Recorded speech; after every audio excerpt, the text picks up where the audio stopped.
भारत माता की, भारत माता की। राजस्थान के राज्यपाल हरिभाऊ बागड़े जी, यहां के लोकप्रिय मुख्यमंत्री श्री भजनलाल शर्मा, केंद्रीय मंत्री हरदीप सिंह पुरी, उप मुख्यमंत्री दिया कुमारी जी, प्रेमचंद बैरवा जी,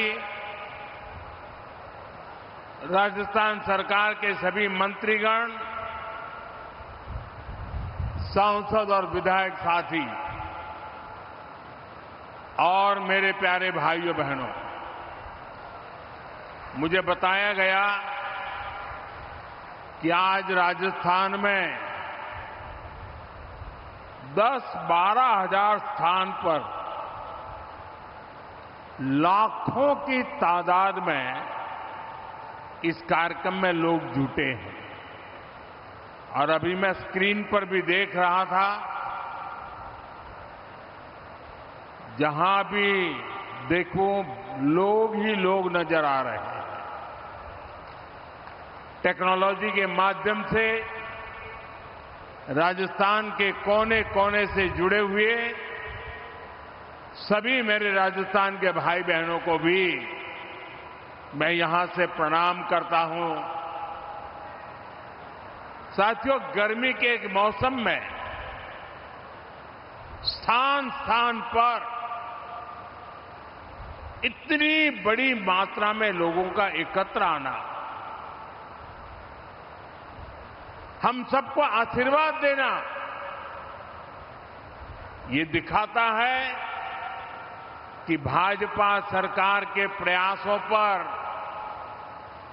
आपका विश्वास कितना बुलंद है।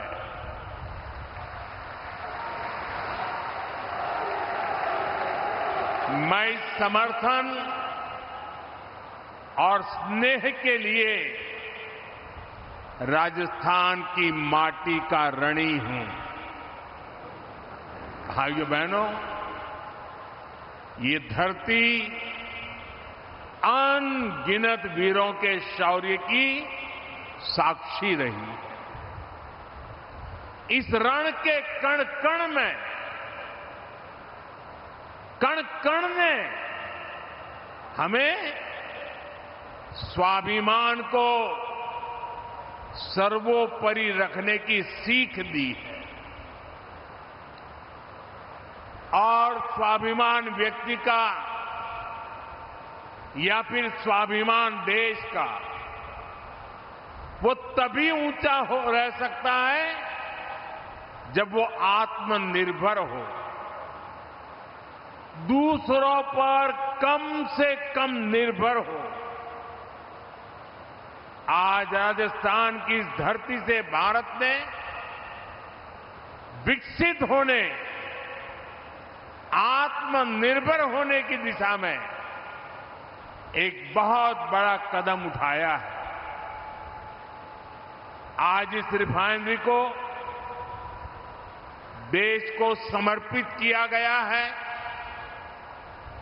ये रिफाइनरी यहां हजारों लोगों के रोजगार का माध्यम बनेगी।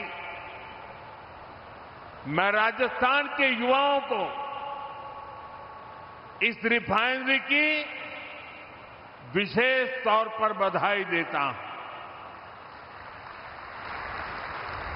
साथियों, आज का दिन साक्षी है कि बीजेपी सरकारें परियोजनाओं को सिर्फ शिलान्यास करके नहीं छोड़ती है, बल्कि हम उन परियोजनाओं को पूरा करने के लिए भी दिन रात एक कर देते हैं। 2 महीने पहले यहां जो हादसा हुआ, उसके बाद इतनी तेजी से काम पूरा कर लेना, ये भी परिश्रम की पराकाष्ठा का उदाहरण है। आप सबने दिखा दिया है, चुनौती चाहे कितनी भी बड़ी और अप्रत्याशित क्यों न हो, नया भारत अपने संकल्पों से न पीछे हटता है और न ही अपनी रफ्तार कम करता है। भाइयों बहनों, आज राजस्थान में विकास के कई और भी कीर्तिमान स्थापित हो रहे हैं। आज ही जोधपुर में नए एयरपोर्ट टर्मिनल का उद्घाटन किया गया है और मैं सोशल मीडिया में देख रहा था कि नए टर्मिनल का आर्किटेक्चर, इंटीरियर ये सोशल मीडिया में छाया हुआ है। चारों तरफ राजस्थान ही राजस्थान दिख रहा है। साथियों, ये मारवाड़ में पर्यटन, व्यापार और रोजगार को नई गति देगा। इस कार्यक्रम में जो लोग जोधपुर से जुड़े हैं, मैं उनका विशेष रूप से अभिनंदन करता हूं। जोधपुर से ही आज उड़ान योजना के नए चरण की भी शुरुआत हुई है। इसके तहत छोटे छोटे शहरों और दूर दराज के क्षेत्रों को एयर कनेक्टिविटी से जोड़ा जाएगा। साथ ही अब जयपुर में मेट्रो का विस्तार भी होने जा रहा है। भाइयों बहनों, शेखावटी क्षेत्र के जल संकट को दूर करने का इंतजार भी अब खत्म होने जा रहा है। मैं इन सभी प्रोजेक्ट्स के लिए राजस्थान के मेरे भाई बहनों को बहुत बहुत बधाई देता हूं। साथियों, आज राजस्थान के करीब 54,000 युवाओं को सरकारी नौकरी का नियुक्ति पत्र भी मिला है। मैं नियुक्ति पत्र पाने वाले सभी युवाओं के उज्जवल भविष्य की कामना करता हूं और उनका युवा मन राजस्थान के उज्जवल भविष्य को और मजबूती देगा। मैं सबको शुभकामनाएं देता हूं। साथियों, आज राजस्थान की इस धरती से मैं देश के एक और सामर्थ्य की चर्चा करूंगा। आप भी देख रहे हैं, पश्चिमी एशिया में युद्ध की वजह से पूरी दुनिया में हाहाकार मचा है। हर देश त्रस्त है। इस युद्ध ने 21वीं सदी के सबसे बड़े ऊर्जा संकट को जन्म दिया। बड़े बड़े देश आज ईंधन की किल्लत से जूझ रहे हैं, लेकिन साथियों, 21वीं सदी के सबसे बड़े ऊर्जा संकट पर 21वीं सदी के नए भारत की इच्छा शक्ति और भारत के प्रयास इस संकटों पर भारी पड़े हैं। भारत ने हर स्तर पर सही फैसले लिए, संकट का समय रहते सटीक आकलन किया, प्रभावी रणनीति बनाई, भारत के संसाधनों का संतुलित प्रयोग किया, भारत की डिप्लोमेटिक पावर का सकारात्मक इस्तेमाल किया और तब जाकर भारत संकट से उबर पाया है। साथियों, जब सार्वजनिक तौर पर कुछ ताकतें अफवाह और आशंका फैलाने में व्यस्त थी, तब किस स्केल पर दिन रात काम हो रहा था,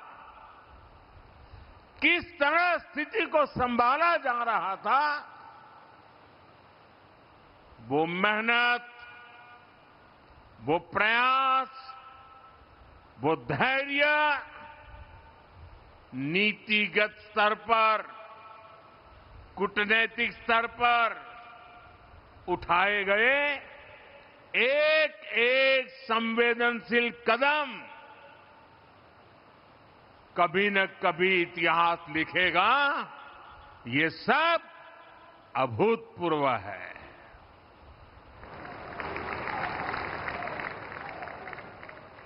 मैं एक उदाहरण देता हूं।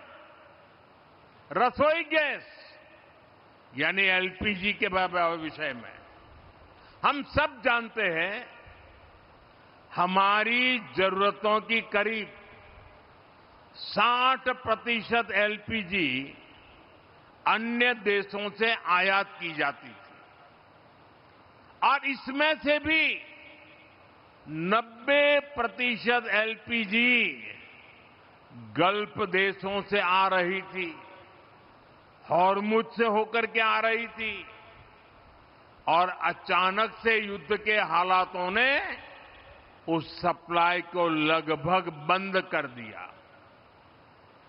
आप अंदाज लगा सकते हैं हमारे देश में कितना बड़ा हाहाकार मचने जा रहा था। लेकिन राजस्थान की इस धरती ने हमें चुनौतियों को भी चैलेंज देना सिखाया है और इसलिए हमने संकट शुरू होते ही रिफाइनरीज के सामर्थ्य पर फोकस किया। औद्योगिक काम के लिए जो गैस बनती थी, उसकी जगह रिफाइनरीज को रसोई गैस एलपीजी बनाने के लिए कहा गया और 7 दिनों के भीतर भीतर एलपीजी के उत्पादन में बढ़ोतरी हुई। पहले जो 35,000 मैट्रिक टन एलपीजी का उत्पादन देश में होता था, संकट के दौरान वो 54,000 मैट्रिक टन बढ़ गया। जिन रिफाइनरीज ने पहले कभी एलपीजी नहीं बनाया था, उन्हें भी इसके लिए कॉन्फ़िगर किया गया। साथियों, रसोई गैस की डिमांड का पूरा लोड एलपीजी पर न पड़े, सरकार ने इसका भी ध्यान रखा। पीएनजी कनेक्शन यानी पाइप से रसोई गैस के कनेक्शन बढ़ाने का अभियान चलाया गया। बहुत ही कम समय में भारत ने करीब 11 लाख से ज्यादा घरों को गैस का पीएनजी कनेक्शन से जोड़ दिया। भाइयों बहनों, हमने एक और सप्लाई को सुनिश्चित किया। दूसरी ओर घरेलू उपभोक्ताओं पर बहुत बोझ भी नहीं पड़ने दिया। जो हालात थे, उनमें घरेलू गैस सिलेंडर की कीमत 2,000 रुपये तक जा सकती थी। बड़े बड़े मार्केट एक्सपर्ट यही आकलन कर रहे थे, लेकिन हमारे यहां अभी भी घरेलू एलपीजी सिलेंडर 950 से भी कम में दिया जा रहा है। गरीबों को तो उज्ज्वला सिलेंडर 650 के भी भीतर पड़ रहा है। अब से 2 दिन पहले सरकार ने कमर्शियल गैस की कीमतों में भी बहुत बड़ी कटौती कर दी है। ये दिखाता है कि हमारी सरकार कितनी संवेदनशीलता से काम कर रही है। साथियों, युद्ध की वजह से डीजल पेट्रोल पर आया संकट भी बहुत बड़ा था। हमारे देश में तेल के बड़े बड़े कुएं नहीं हैं। जब ये संकट बढ़ा तो क्रूड ऑयल की कीमतें $70 प्रति बैरल से $120 प्रति बैरल तक पहुंच गई थी। आयात के रास्ते भी बंद थे। दुनिया के कई देशों में डीजल पेट्रोल की कीमतों में 40 से 50% का इजाफा हो गया। कई देशों में तो डीजल पेट्रोल कोटे के आधार पर मिलने लगा था, लेकिन भारत में एक दिन भी ऐसे हालात नहीं आए। अफवाहें बहुत फैलाई गई, लोगों को डराया गया, भड़काया गया, राजनीति के खेल खेले गए, लेकिन जिनके इरादे गलत थे वो सफल नहीं हो पाए। दूर सुदूर इलाकों में भी छोटी मोटी अड़चनों के अलावा सप्लाई की कोई बड़ी चुनौती नहीं आई। अप्रैल से जून के बीच ही अकेले डीजल पेट्रोल में 75,000 करोड़ रुपए से ज्यादा का घाटा कंपनियों को उठाना पड़ा। यानी एक नई रिफाइनरी बन जाए इतना घाटा सहना पड़ा, और इस घाटे को पूरा करने की जिम्मेदारी सरकारी खजाने से उठाई गई। हमने प्रति लीटर 10 रुपये की एक्साइज ड्यूटी भी कम की और बहुत ज्यादा बोझ जनता पर नहीं पड़ने दिया। साथियों, युद्ध के इसी समय में भारत की दूसरे देशों के साथ जो दोस्ती है ना, वो दोस्ती भी बहुत काम आ गई।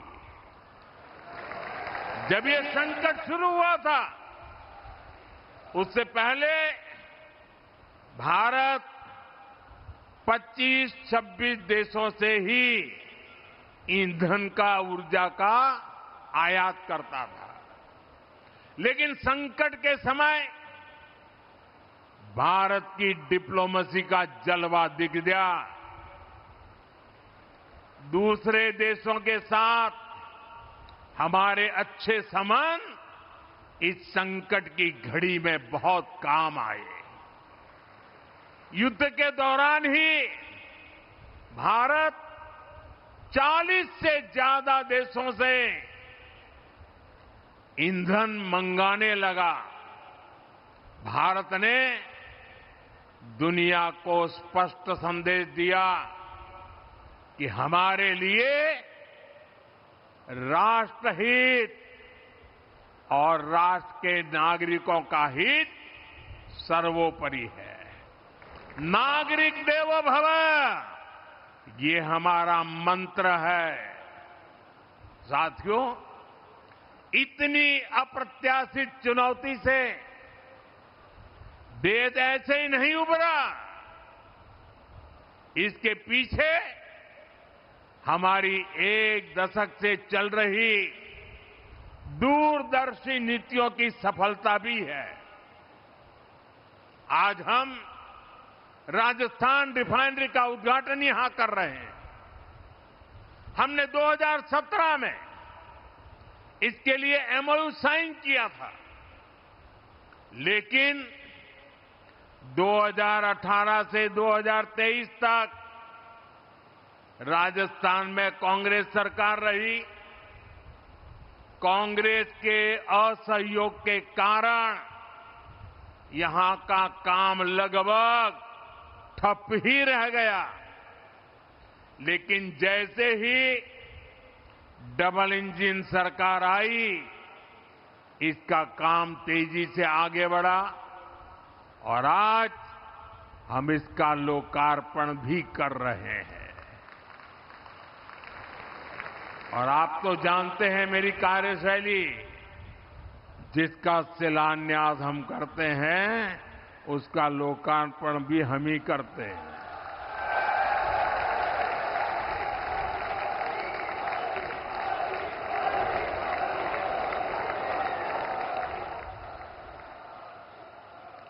इसी तरह भारत ने अपनी रिफाइनरी क्षमता को लगातार बढ़ाया है। अमेरिका में पिछले 50 वर्षों में एक भी नई रिफाइनरी नहीं बनी है। यूरोप की रिफाइनरी क्षमता लगातार कम होती गई है। वहीं भारत आज विश्व की चौथी सबसे बड़ी रिफाइनरी क्षमता वाला देश बन चुका है। और हम यहां रुकने वाले नहीं हैं। आने वाले वर्षों में ये क्षमता और भी बढ़ने वाली है।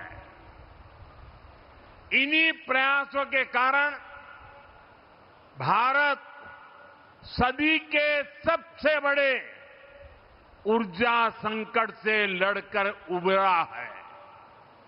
साथियों, दुनिया में युद्ध और अशांति से हमारे किसानों के लिए भी चुनौतियां पैदा होती है। अभी वेस्ट एशिया क्राइसिस, खाड़ी के देशों का संकट और इसके पहले यूक्रेन युद्ध के कारण दुनिया में खाद का बड़ा संकट भी पैदा हुआ। फर्टिलाइजर के लिए समस्या पैदा हो गई। यूक्रेन युद्ध के बाद एक समय एक यूरिया की बोरी की कीमत 3,000 रुपये से भी ऊपर पहुंच गई थी।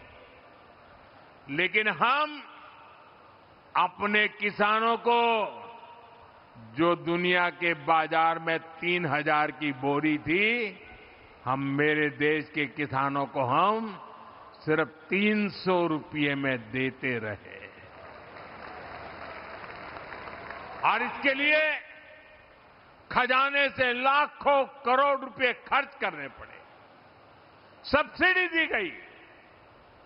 आपूर्ति के लिए जो सप्लाई चेन प्रभावित हुई थी, भारत ने उसके लिए भी समाधान निकाले। सरकार ने वैकल्प की रास्ते तलाशे। हमने कई देशों में हमारे दूतावासों को विशेष जिम्मेदारी सौंपी। दूसरे देशों से उर्वरक खरीदने की, खाद खरीदने की पहल की। आयात के साथ साथ हमने घरेलू उत्पादन भी बढ़ाया, उस पर ध्यान केंद्रित किया।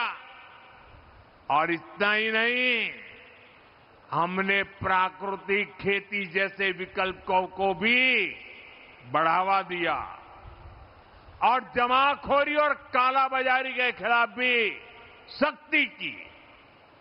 साथियों, इसी तरह हमने हमारे उद्योगों का, एमएसएमई का भी ध्यान रखा। एमएसएमई को बढ़ती लागत का सामना करना पड़ रहा था।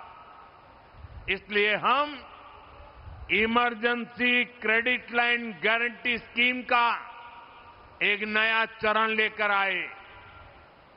इस स्कीम के तहत बैंकों ने एमएसएमई को 20% तक का अतिरिक्त लोन दिया और सरकार ने एमएसएमई के इन सभी लोन के लिए 100% गारंटी, और ये मोदी की गारंटी है, इसका बहुत लाभ लघु उद्योगों को मिला, कुटीर उद्योगों को मिला। ऐसे ही अनेक फैसलों का नतीजा है कि आज हमारे छोटे बड़े उद्योग खुद को सुरक्षित महसूस कर रहे हैं। साथियों, हमारी सरकार ने निरंतर निर्णय लिए क्योंकि हमें भारत के सामर्थ्य पर भरोसा था। हमें हमारे देशवासियों की क्षमताओं पर, उनकी सूझबूझ पर हमारा 100% भरोसा था। और आज मैं 140 करोड़ देशवासियों का आभार प्रकट करता हूं। मैं देशवासियों को नमन करते हुए धन्यवाद कहता हूं। जिस तरह वो इस मुश्किल समय में देश के साथ मजबूती से खड़े रहे, जिस तरह देशवासियों ने अफवाह, डर और भ्रम फैलाने वालों का सामना किया, देश में अस्थिरता फैलाने की साजिशों को नाकाम किया, देश उसी विश्वास के भरोसे आगे बढ़ पाया है। जो लोग भारत को असफल होते देखना चाह रहे हैं, इसके लिए भविष्यवाणी भी करने लग गए थे, वो जरूर आज निराशा की गर्त में पड़े होंगे। साथियों, आज विकास परियोजनाओं के लोकार्पण, शिलान्यास के साथ ही मुझे यहां एक पेड़ मां के नाम खेजड़ी का पौधा लगाने का सौभाग्य भी मिला है। मैं जानता हूं कि राजस्थान में खेजड़ी का कितना महत्व है। बढ़ते रेगिस्तान को रोकने में इसकी बहुत सार्थक भूमिका रही है। इसलिए ये वृक्षारोपण हमारी कार्य संस्कृति का उदाहरण भी है। हमें प्रगति की नई ऊंचाइयों को भी छूना है और हमें पर्यावरण का संरक्षण भी करना है।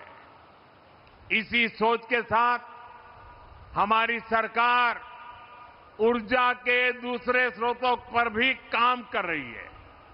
खासकर राजस्थान पर सूर्य देवता की कुछ ज्यादा ही कृपा है। इसलिए यहां विश्व स्तरीय सोलर पार्क बनाने का काम चल रहा है। पीएम सूर्यघर मुफ्त बिजली योजना के तहत भी राजस्थान में 1.5 लाख से ज्यादा घरों को सोलर से जोड़ा जा चुका है। पीएम कुसुम योजना के तहत भी राजस्थान में किसानों को 65,000 से ज्यादा सोलर पंप भी दिए गए हैं। साथियों, कठिन से कठिन लगने वाले संकल्प भी सिद्ध हो जाते हैं अगर उनके पीछे की नीयत साफ हो। यही बीजेपी और कांग्रेस में एक बहुत बड़ा अंतर है। साथियों, राजस्थान में पानी से जुड़ी परेशानियों का समाधान इसका एक और बड़ा उदाहरण है। आप सब जानते हैं, कांग्रेस की सरकारों ने कभी राजस्थान के जल संकट को दूर करने के लिए कोई ठोस काम नहीं किया। लेकिन बीजेपी क्षेत्रवाद और बंटवारे की सियासत नहीं करती। बीजेपी राष्ट्र प्रथम की भावना पर चलती है। हमने जब गुजरात में पानी पहुंचाने की योजनाओं पर काम किया था और राजस्थान को पानी देने की बात आई थी, मुझे बराबर यहां हिंदुस्तान के हर कोने में एक राज्य दूसरे राज्य से पानी के लिए लंबे अरसे से लड़ाइयां चल रही है।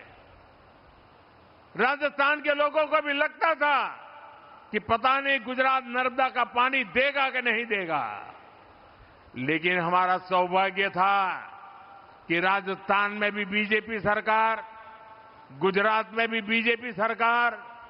उस समय मैं गुजरात में मुख्यमंत्री था, यहां बहन वसुंधरा जी यहां मुख्यमंत्री थी और हम दोनों ने मिलकर बिना कोई संघर्ष, बिना कोई वाद विवाद, बिना कोई आंदोलन, बिना कोई लड़ाई गुजरात से नर्मदा का पानी राजस्थान के साथ साझा किया और राजस्थान के कई गांवों तक मां नर्मदा का पानी पहुंच रहा है। अभी भजन लाल जी बड़े भावुक होकर पानी की इस काम का वर्णन कर रहे थे। भाइयों बहनों, अब जब राजस्थान और हरियाणा दोनों राज्यों में भाजपा सरकार है तो पहली बार आपसी सहमति से समाधान निकाले गए। अब राजस्थान और हरियाणा सरकार मिलकर शेखावटी तक पानी पहुंचाएंगे। हाल ही में दोनों राज्यों के बीच समझौते पर मोहर भी लग चुकी है। इस समझौते के तहत हथनी कुंड बैराज से पानी राजस्थान लाया जाएगा। इसके लिए अंडरग्राउंड पाइपलाइन बिछाई जाएगी।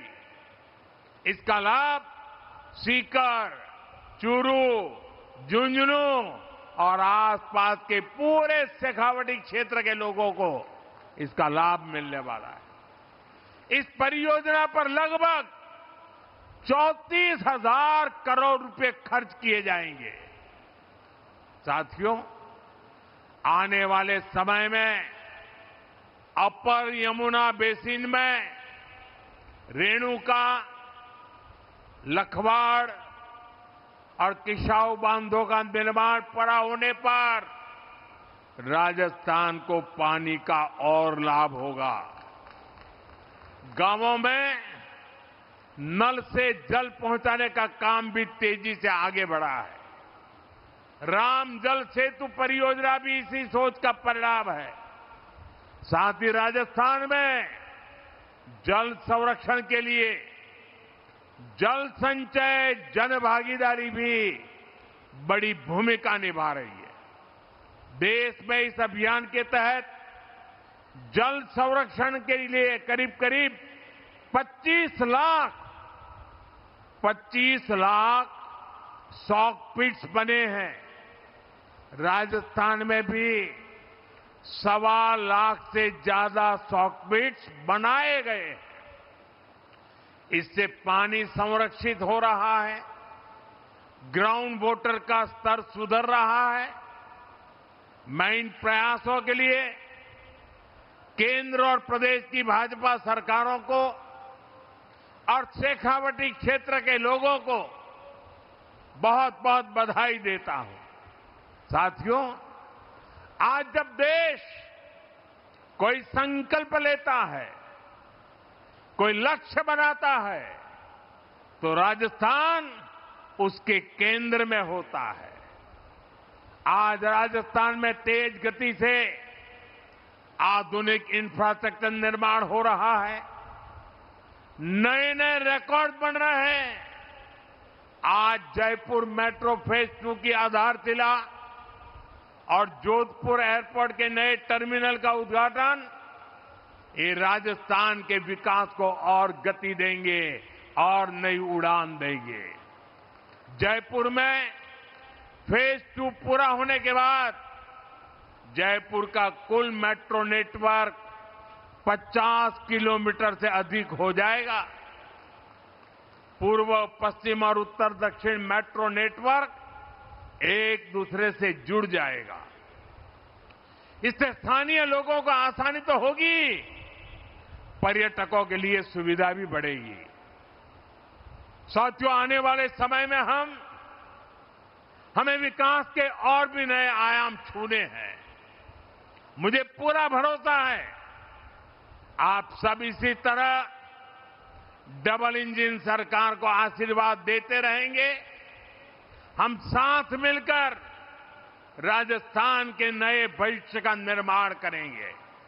इसी विश्वास के साथ मैं एक बार फिर राजस्थान रिफाइनरी के लिए, अन्य विकास कार्यों के लिए देशवासियों को, राजस्थान वासियों को बहुत बहुत बधाई देता हूं। मेरे साथ बोलिए, भारत माता की। दोनों मिट्टी ऊपर करके राजस्थान की ताकत नजर आए। भारत माता की, भारत माता की, भारत माता की। बहुत बहुत धन्यवाद।